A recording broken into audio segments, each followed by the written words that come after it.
Diving straight into the debate on nuclear energy. Let's get it. If we stick to the facts, from this past April 28th and 29th, nuclear energy has proven not to be, I insist, not to be, an effective solution in situations like those we experienced on April 28th. Let's see why. The nuclear power plants, in fact, ladies and gentlemen, had to be shut down.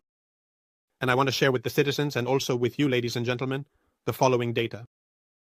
Before 12:33 on April 28th, which was the moment when the electricity supply was completely cut off, nuclear was contributing 3,000 megawatts to the system. 3,400. 3,000 megawatts. And after the incident, nuclear dropped to zero.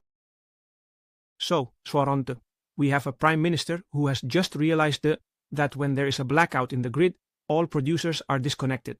And logically, the nuclear power plants too, because they are electricity producers. To prevent what exactly?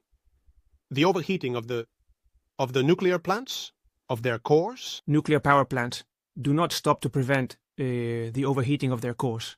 They stop simply because they cannot produce electricity as there is no consumption at that moment. At the exact moment they disconnect from the grid, the control rods are automatically lowered. It's a mechanism that takes less than 3 seconds. The chain reaction stops, and the only thing left in the reactor is residual heat.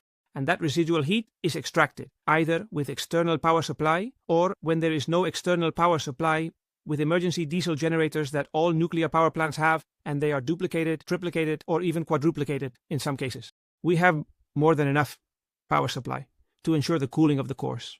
They do not stop to cool the cores, but rather because they cannot produce electricity as there is no consumption. And I add, for the peace of mind of the citizens, that the nuclear plants did not contribute to the recovery of the electrical supply either.